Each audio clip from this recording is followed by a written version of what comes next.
The Hermetica, Part 4, The Lost Wisdom of the Pharaohs, Chapter 14, Incarnation of the Soul. In this chapter, Hermes reveals how souls incarnate in physical bodies. All souls share the same essential nature. They are neither male nor female. As such, differentiating characteristics exist only in the body. All souls are part of the one soul of the cosmos. God has two servants which look after souls. The keeper of souls cares for disembodied souls, and the conductor of souls sends them down into physical incarnation. Nature creates the individual body into which a soul incarnates.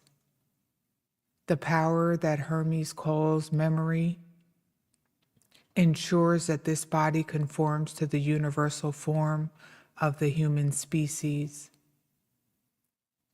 The power Hermes calls skill makes sure that each individual body is a fitting home for the particular soul it houses. Our individual characteristics are governed by the qualities of the gods presiding over the moment of our incarnation. If the gods present at our birth are peaceful, we will be peaceful by nature. If they are warlike, we will be aggressive. This is why astrologers say, for example, that those born at the time of Aries have certain characteristics, while those born at the time of Capricorn have a different nature. Those gods who accompany the soul at the moment of birth affect the instinctual nature of the soul. Those that have their effect later in adolescence affect the rational part of the soul. Before it incarnates, the soul is already wrapped in a spiritual body. When this wrapping is thin and clear, the soul is intelligent. However, when this wrapping is dense and opaque, the soul has limited vision and is only aware of its immediate situation. As the soul sinks into incarnation, it forgets its own nature and takes on the qualities of the gods who have shut it in the human body. Hermes describes a vision of disembodied souls about to make their journey into the physical form. They are filled with fear and horror at the fate of what awaits them. They cannot bear the prospect of such imprisonment. Incarnation of the soul. All souls are part of one soul, which is the soul of the cosmos. Souls all have one nature. They are neither male nor female. Such differences of sex arise only in the body. In the world above, there are two gods who are servants of Adam's goodness, called the keeper of souls and the conductor of souls. The keeper is in charge of disembodied souls. The conductor sends down the souls from time to time into physical incarnation. Nature works alongside these gods, making mortal vessels into which souls are poured. Nature also has two assistants, called memory and skill. Memory ensures that nature creates individual forms that are copies of the primal universal form.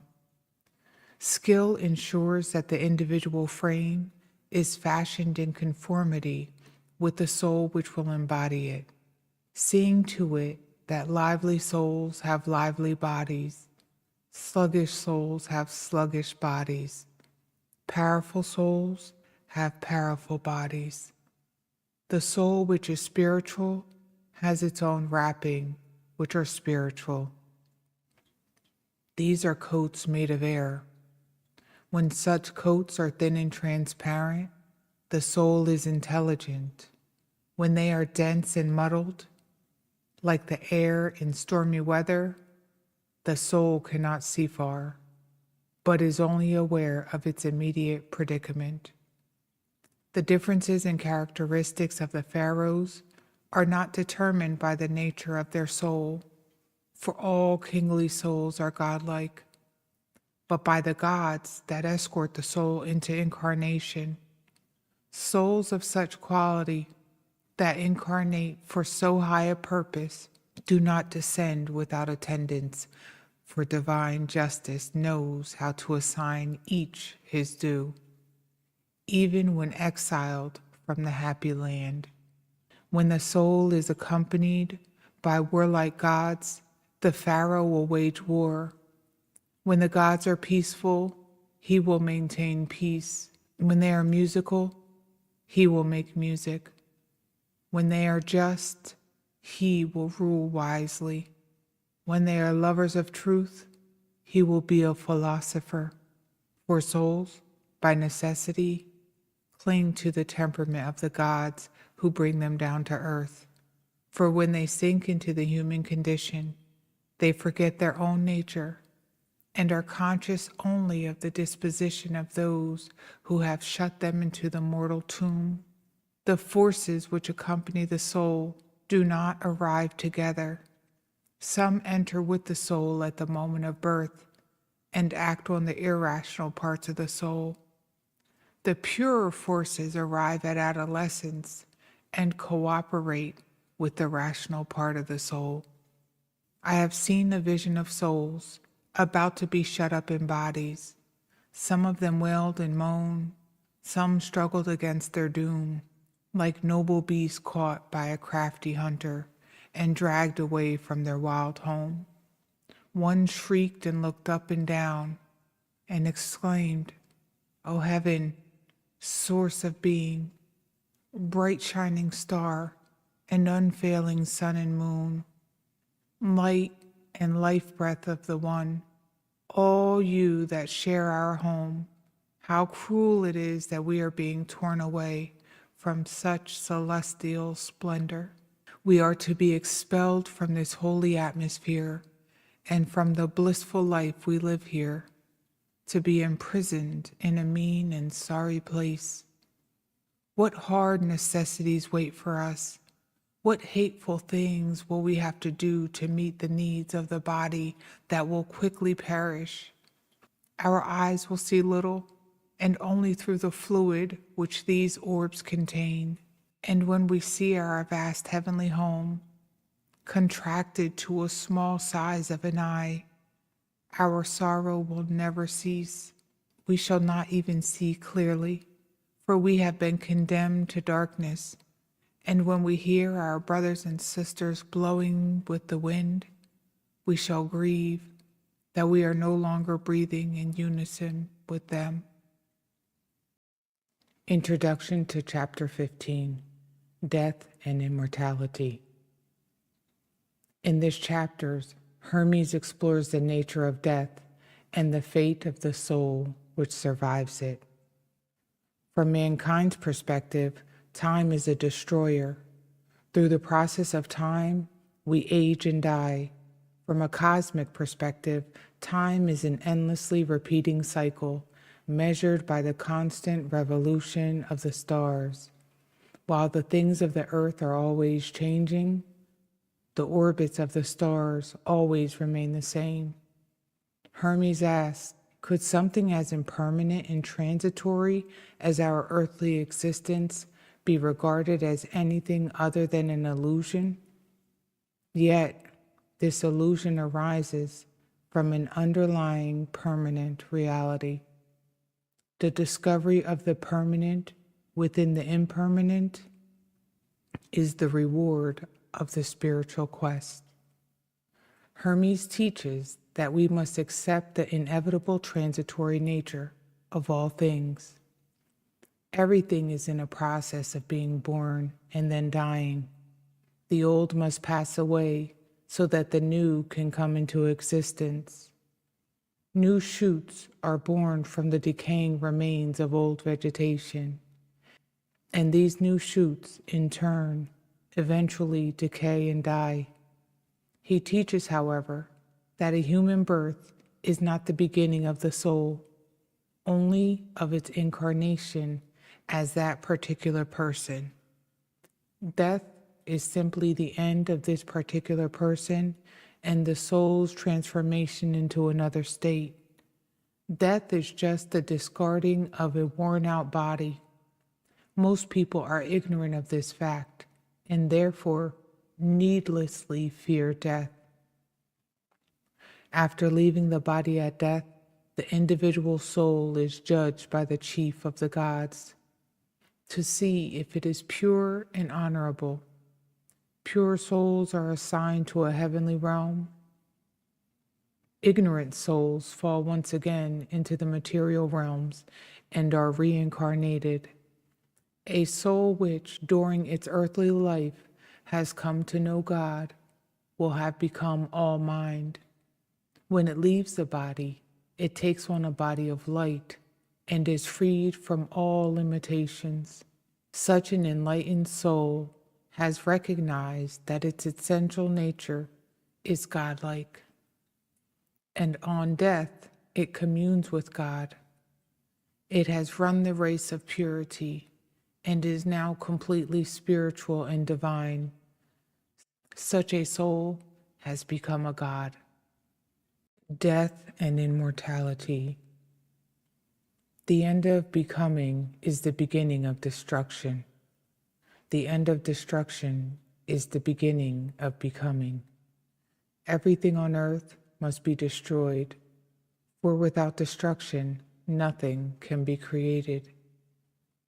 The new comes out of the old. Every birth of the living flesh, like every growth of the crop from the seeds, will be followed by destruction. But from decay comes renewal through the circling course of the celestial gods and the power of nature, who has her being in the being of Adam. For man, time is a destroyer, but for the cosmos, it is an ever-turning wheel. These earthly forms that come and go are illusions. How can something be real which never stays the same? But these transitory, illusory things arise from the underlying permanent reality.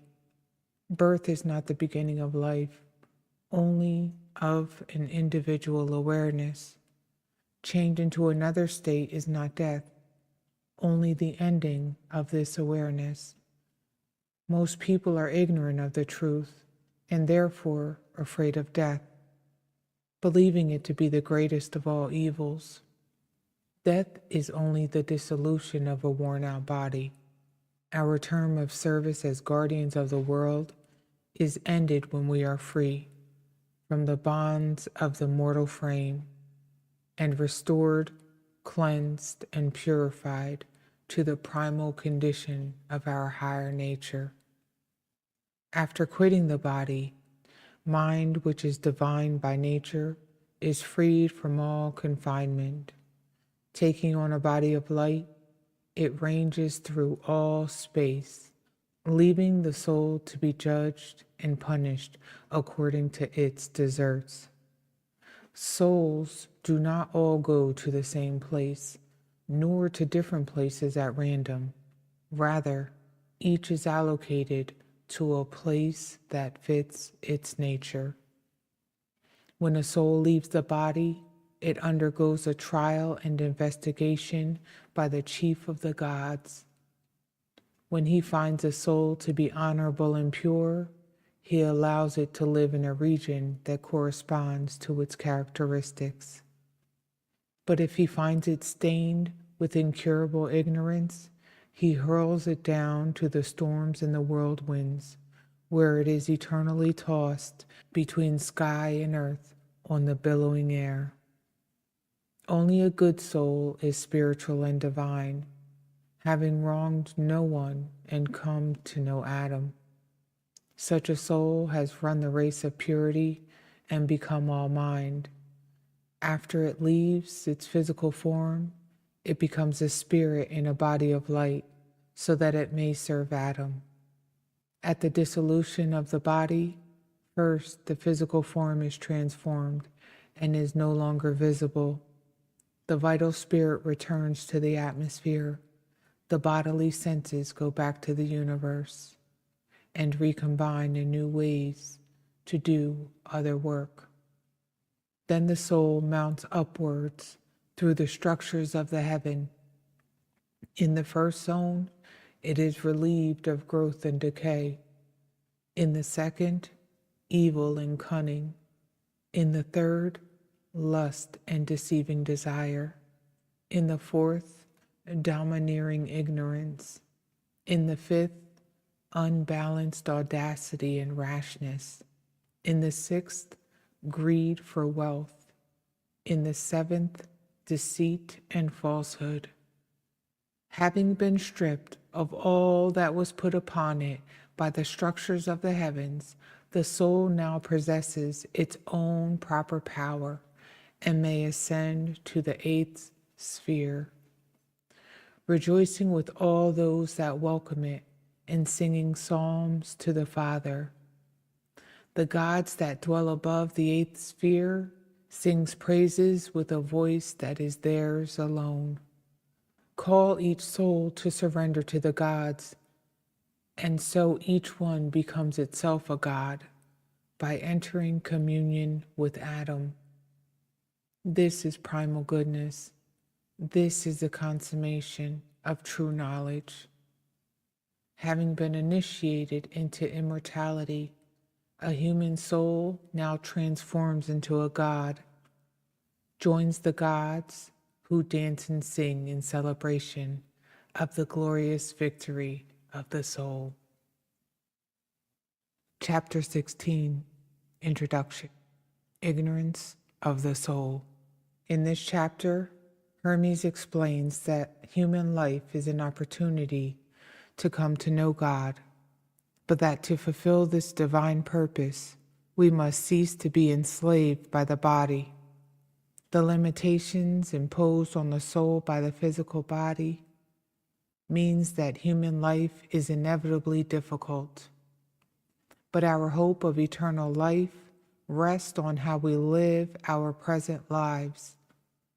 Earthly existence is an opportunity to train the soul so that at death it does not lose its way, but travels straight to heaven. Everything material, even our own human body, is foreign to our essential spiritual nature. Unfortunately, we become so caught up with the transitory sensual pleasures of life that we are unaware of our eternal soul. The body should be slave of the soul, not its master. Hermes assures us that there is a way to free ourselves from the torments of life. These, he tells us, are simply caused by our own ignorance. He exhorts us to free ourselves from our enslavement, develop our inner vision, and use the power of our mind to experience the mind of God. Why give yourselves to death when you could be immortal, he asks. Hermes assures us that the haven of peace awaits those who rise to his challenge. Man is made in the image of God and can therefore rise to become one with God. Only like can know like. It is our fear that separates us from the truth, our lack of belief in ourselves that binds us to the earth. Man has the power to ascend into heaven and yet crawl on his belly through the dust. In Hermes' eyes, mankind's greatest error is that he has the power to know God, and yet he does not use it. Simply wishing to know God is enough to set us on the road to enlightenment. The spiritual path is not difficult, for as we awaken from our ignorance, God comes to us, at times in places where we least expect it. Suddenly, we are aware that God is with us. The end of the spiritual journey is the realization that he is everywhere and everything. Ignorance of the soul. It is impossible to be permanently happy. while attached to the body. A man should train his soul in this life so that when he enters the other world, where he is able to see Adam, he does not lose his way. Each soul's hope of eternal life rests in his life here on earth. But many cannot believe this, seeing it as an empty story to be laughed at. For the possessions of this life are too pleasant, and such pleasures grip the soul by the throat, holding it down to earth. Our possessions possess us. We were not born with possessions, but acquire them later. Everything a man uses to gratify his body is alien to his original godlike nature. Not only possessions, even the body is foreign to our true self. The mind of the cosmos is known through thought alone. A soul with no inner vision is blind to Adam's goodness, tossed by the seas of passion which the body breeds. What fire burns like impurity? What hungry predator has the power to maim the body as impurity does to mutilate the soul? Can you see the torture that the impure soul endures? It shrieks, "I am on fire. I am burning. I don't know what to say or do. I am devoured by the miseries that possess me." Are not such cries the appeals of a soul in torment? Such a soul bears the body like a burden, as its master, not as its slave. Tear off this cloak of shadows, this web of ignorance, these shackles of decay, this living death, this conscious corpse, this portable tomb, this robber in the house, this enemy that hates all that you love, this garment that smothers you and holds you down. Ignorance floods the land. Its currents sweep you away. Don't be borne downstream. Make use of the backflow. Seek the safe haven of liberation. Anchor there and find a guide to lead you to the house of knowledge. There you will see with the heart the brilliant brightness.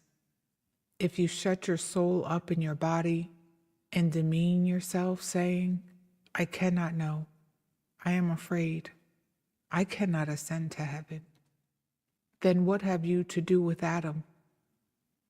Wake up, your sleeping soul. Why give yourself to death when you can be immortal? You are drunk with ignorance of Adam. It has overpowered you, and now you are vomiting it up. Empty yourselves of darkness, and you will be filled with light. There is no greater mistake than to have the power to know Adam and to not use it. Simply wishing and hoping to know him is a road that leads straight to goodness. It is an easy road to travel. Everywhere Adam will come to meet you. Look, and he appears. At times and places when you least expect, while you are awake or asleep, when you travel by water or land, by night or by day, while you are speaking or silent. This is because Adam is all. Chapter 17, Introduction. Knowledge of Adam. In this chapter, Hermes teaches us how to attain knowledge of God. This, he declares, is the very purpose of human life. Only like can truly know like. So to know God, we must become like God. To do this, Hermes advises us to imagine ourselves in all places, at all times, to embrace all opposites, to know we are immortal, to see ourselves as still in the womb and yet already dead. By expanding our consciousness in this way, we can merge with the mind of God. Mind is the immortal part of a human being. It is the divine light which emanates from God. Of all living things, human beings alone have this divine quality which gives them the potential to know God. Such knowledge is not intellectual opinion. Opinion is only a dim reflection of knowledge. Knowledge is a direct experience of the truth. It is certain and immediate. An enlightened being does not have opinions about God. He is one with God. The experience of the mind is like a prize that may be won by human souls. God wants us to immerse ourselves in mind and so become wholly divine. Yet, those that do are thought mad by the mass of ignorant people.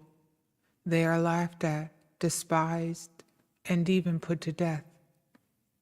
As history shows, this has often been the fate of the wisest saints and sages, such as Socrates and Jesus. Knowledge of Adam.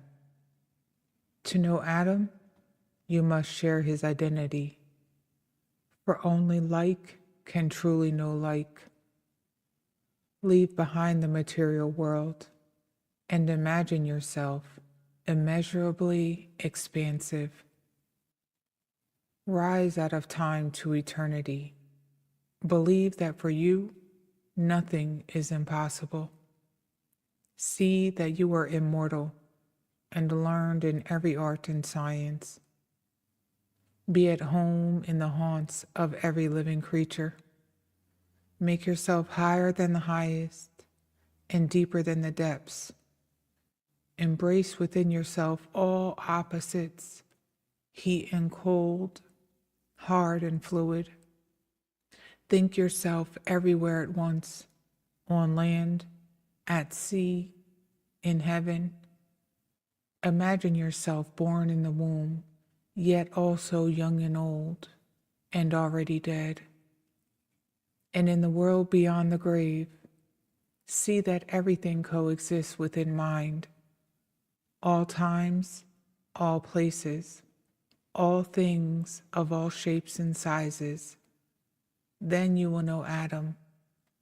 If it is possible to talk of the substance of Adam, then mind is the very divine substance.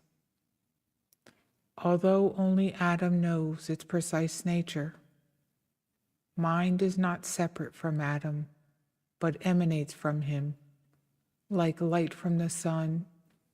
In human beings, mind produces divinity. Through mind, some become godlike. For as Osiris teaches, gods are immortal men, and men are mortal gods. Mind is the divine part of a human being, which is capable of rising to heaven.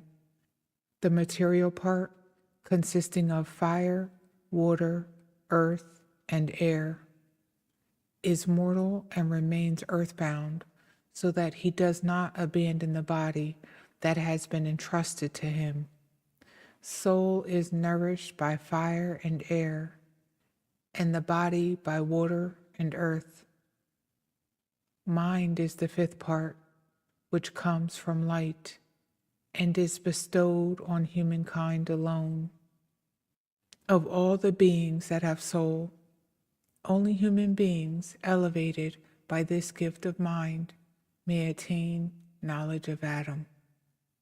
Such knowledge is not opinion, which is only a poor copy of knowledge, an echo in comparison with a voice, the dim reflected light of the moon compared to the brilliance of the sun. Mind and speech are great gifts that Adam bestowed on humans alone. Used wisely, they make a man like the immortal gods, only different in that he is incarnated in a physical form. When he leaves behind this body, mind and speech will be his guides, leading him to join the company of the gods and other souls that have attained the supreme bliss. Other creatures have voice, but not speech. Each living creature has its own unique voice, but speech is shared in common by all human beings. Humankind is one, and speech is also one. It is translated from tongue to tongue, yet whether in Egyptian, Persian, or Greek, the meaning remains the same. This is because speech is an image of mind, and mind is an image of Adam. By Adam's will, mind is like a prize that human souls may win. He filled a great bowl with mind and sent it down to earth, telling a herald to announce, "Listen, every human heart, immerse yourself in mind, and recognize the purpose of your birth. Ascend to him who sent this bowl. Those that bathe themselves in mind find the true knowledge and become complete. Yet they are not pleasing to the masses of men. They are thought mad and laughed at. They are hated and despised, and may even be put to death." Chapter 18, Rebirth. In this chapter, Hermes reveals the secret of spiritual rebirth, through which we can awaken to our immortal soul. The inexorable workings of destiny, imposed on man by the turning of the zodiac, subjects all human beings to the pain of birth and death. Man's problem is in that in his ignorance, he believes himself to be just the body, one that will grow old, suffer, and eventually die. His sense of injustice at the inevitability of his fate leads him to hurt himself and others, either through lust for more life or fear of approaching death. These crimes serve further to bind the soul to the body and to increase man's suffering. Purifying oneself of ignorance is therefore the first step on the ladder that leads to rebirth. Rebirth is the knowledge of our own immortality. To escape the suffering inherent in our human predicament, we must be reborn in spirit. The spiritual path that we must walk is the same one trodden by our ancestors. It is a hard rule to follow while incarnated in a physical body, because we must struggle to master ourselves. Right understanding purifies us of all the vices that torment us and awaken our immortal soul. One who is thus reborn communes with God, but this only happens when we stop talking about it and allow it to occur naturally in the silence and tranquility of deep contemplation. An enlightened being no longer believes he is a body. The body belongs to nature, not to him, and so its fate is of no importance. He is one with everything. He sees goodness everywhere. He is bathed in divine light. He has become all mind. Rebirth is not a theory that we can learn. It is a natural occurrence that happens when God wills it. All that we may do is prepare for this enlightenment by mastering our passions and accepting whatever fate may bring us. For a man with vision, all things are good, even if other people see them as evil. His knowledge of God gives him the ability to see goodness at work, even when he is mistreated by others. Those who are reborn are already living in the kingdom of heaven. Rebirth. No one can be saved until he is born again. If you want to be reborn, purify yourself of the irrational torments of matter. First of these is ignorance. Second is grief. Third is lack of self-control. Fourth is desire. Fifth is injustice. Sixth is greed. Seventh is deceit. Eighth is envy. Ninth is treachery. 10th is anger. 11th is rashness. 12th is malice. Under these 12 are many more, which forces the man who is bound to the prison of the body to suffer from the torments they inflict. But by Adam's mercy, they may all depart and be replaced by understanding. This is the nature of rebirth.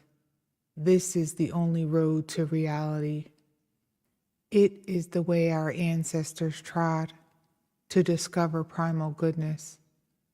It is sacred and divine, but a hard highway for the soul to travel in a body. For the soul's first step is to struggle against itself, stirring up a civil war. It is a feud of unity against duality. The one seeking to unite and the other seeking to divide. He who is reborn communes with the All-Father, who is light and a life.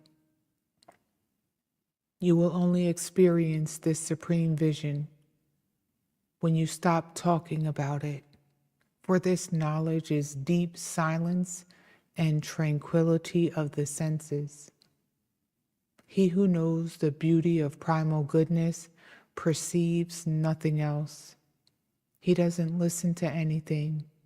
He cannot move his body at all.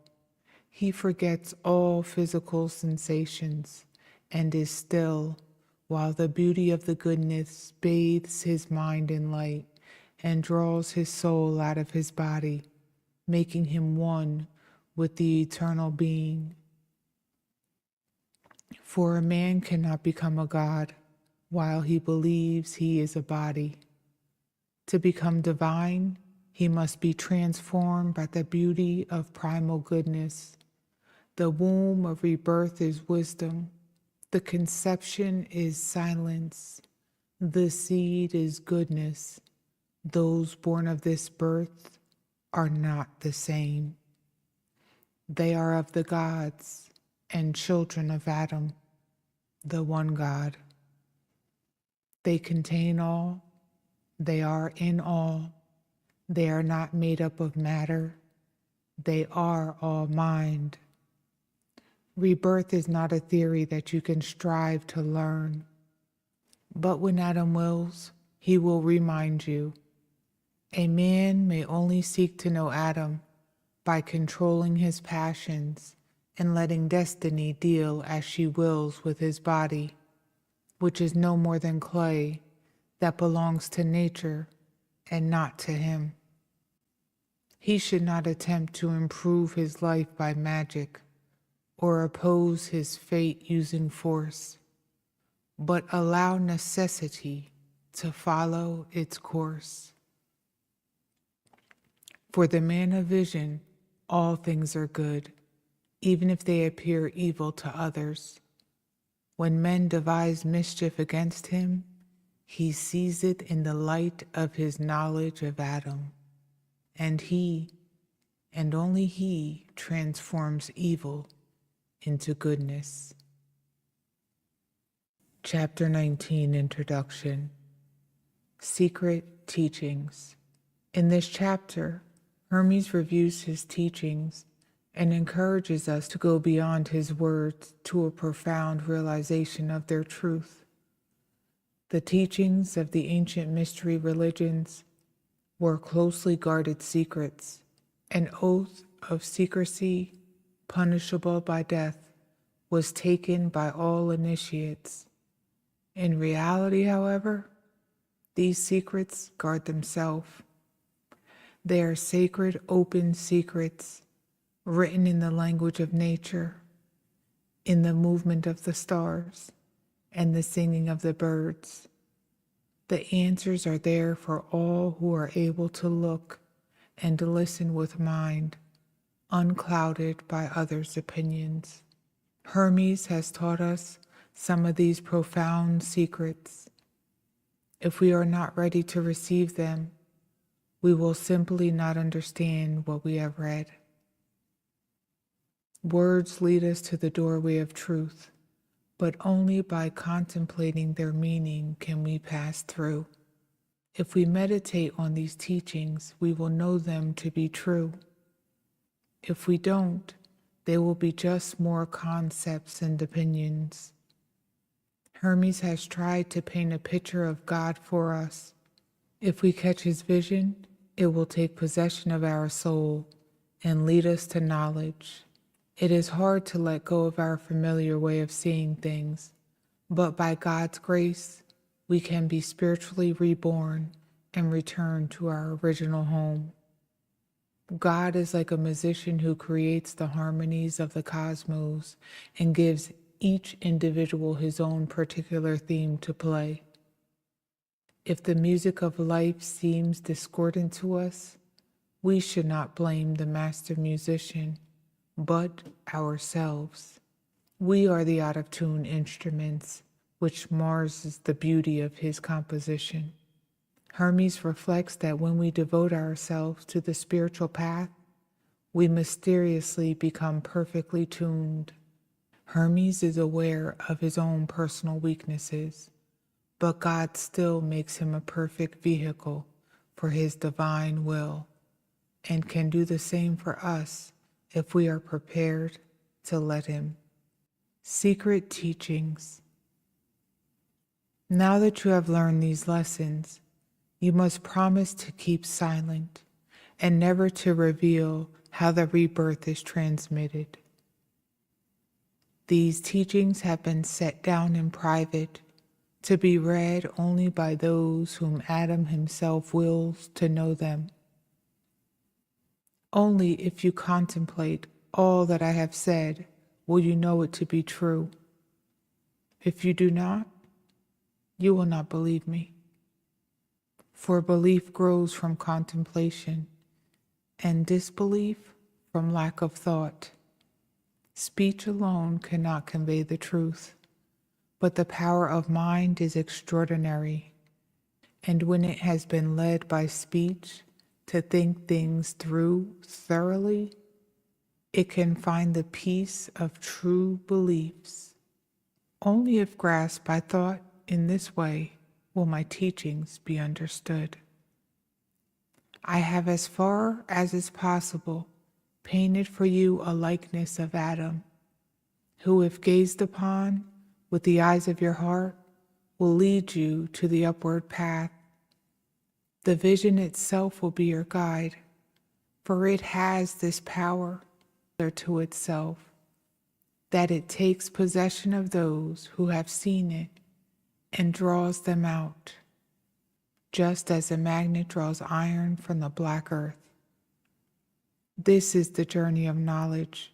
Speed towards this knowledge, for although it is hard to let go of the familiar and return to the old home from which we originated, Adam's grace never fails, and there is no end to his bounty.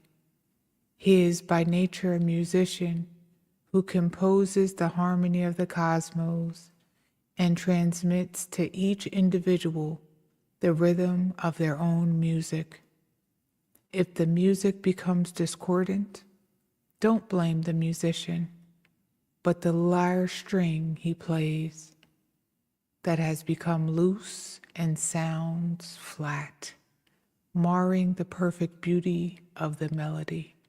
But I have noticed that when an artist deals with a noble theme, his lyre becomes mysteriously tuned, so that its deficiencies issue glorious music to the amazement of the listeners.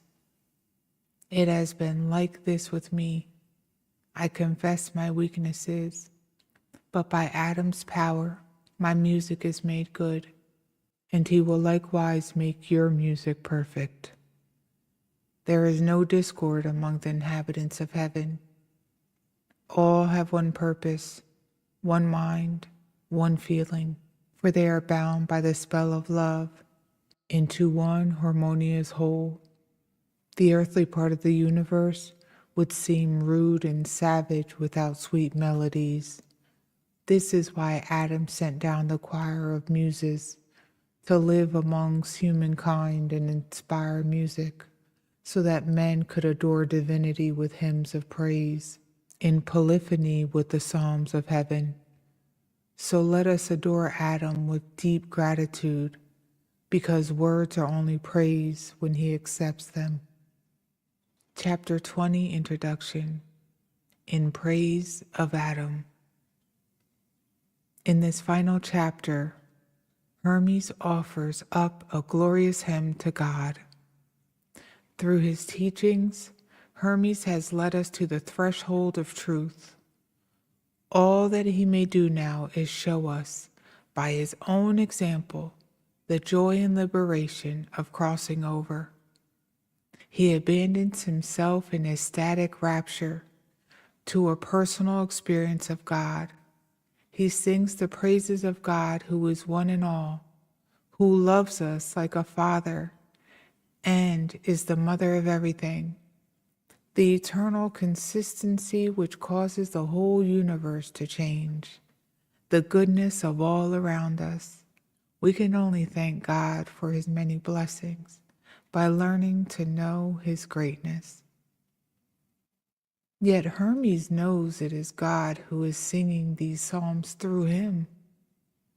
God is all that we do, all that we say, all that we are, all that happens. Hermes has become a passive instrument of God's will. He no longer sees the world with physical eyes, but witnesses the unfolding changes of life within God's eternal mind. He is no longer a body. He is all mind.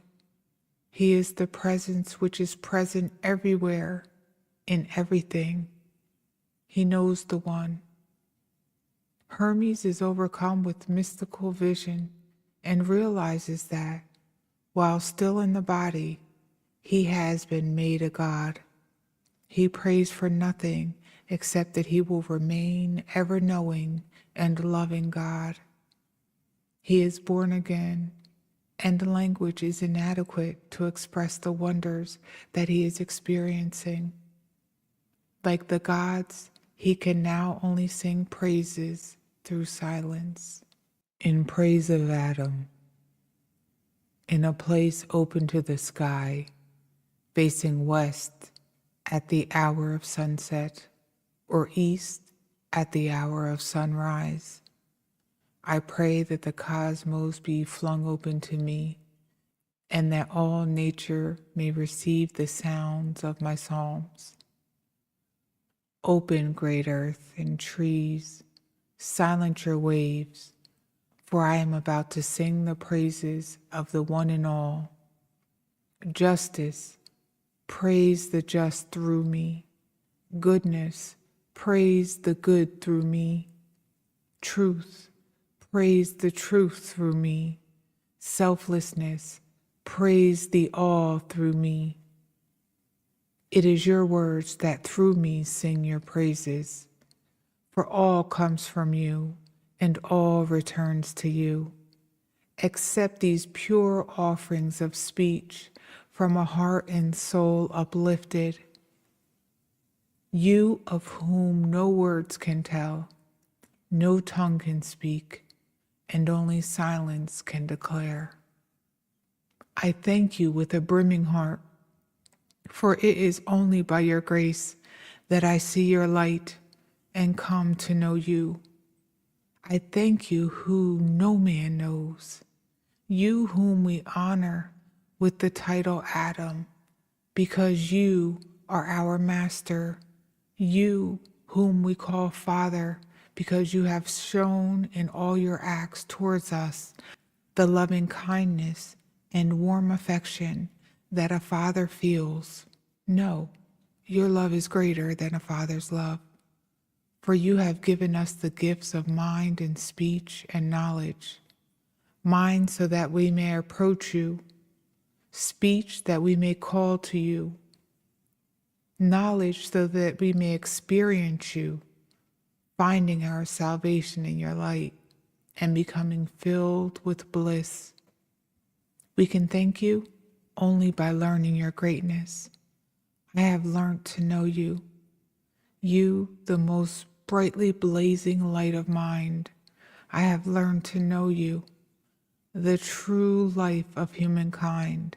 I have learned to know you, you, the prolific all womb, which impregnates itself. I have learned to know you, you, the eternal consistency, which stands unmoved and causes the whole universe to revolve. Who can speak about you? Who can speak to you? Where shall I look to praise you, upwards or downwards? For you are space in which all things are contained.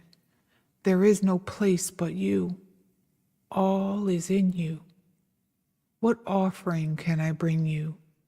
For you are all things. You give everything and receive nothing. There is nothing that you lack. For what shall I praise you? For the things you manifest or the things you conceal? How shall I sing to you? Am I my own? Have I anything which is mine? Am I other than you? You are all that I am. You are all that I do. You are all that I say. You are all that happens. You are all that has not occurred. You are my mind in your thinking. You are a Father in your creating. You are Adam who does everything. You are primal goodness everywhere. You have revealed your being, and I am overcome. While I am still in the body, you have made me a God by the gift of your eternal life, and I am filled with joy. With these words of praise I adore you, who alone are goodness. I make no prayer but this, that by your will I be kept always, still knowing and loving you, and that I never fall away from this blessed life. Father, you have filled me with this good and beautiful vision. My mind's eye is almost blinded with splendor, more penetrating than visible light, yet so full of immortal life that it does not hurt or harm me. By your mercy, a form has been fashioned within me, which is not made of matter, and I have entered into an immortal body. I have been born again in mind, and the bodily shape I had before has left me. I am no longer an object, tangible, colored with spatial dimension. I am alien to all that is seen with bodily eyesight. To such eyes I am no longer visible. I am your instrument. Mind is your plectrum, and your wisdom plucks music from me. I sing a song of my soul, for your love has reached me. You have made me a new being, and I am no longer seeing with bodily eyes, but witnessing with mind. When a man is born again, he is not a body of 3 dimensions. He is all mind. Now that I see in mind, I perceive myself to be the all. I am in heaven and earth. I am in water and air. I am in beasts and plants. I am a newborn babe. I am still in the womb. I am yet to be conceived. I am the presence which is present everywhere. I see incredible depths. How can I describe this vision? With my mind, I see. I know the one. I know the one that wakes me from the forgetfulness. I see my soul. I am afraid to speak. I have found the source of the powers of all powers that have no beginning. I see a fountain bubbling with life. I am mind. I have seen. I have found that which I seek. I know peace is your purpose. By your will, I am born again. Language is inadequate. The gods sing a hymn of silence, and I am silently singing. Thank you for watching. Please remember to like, subscribe, comment, and share.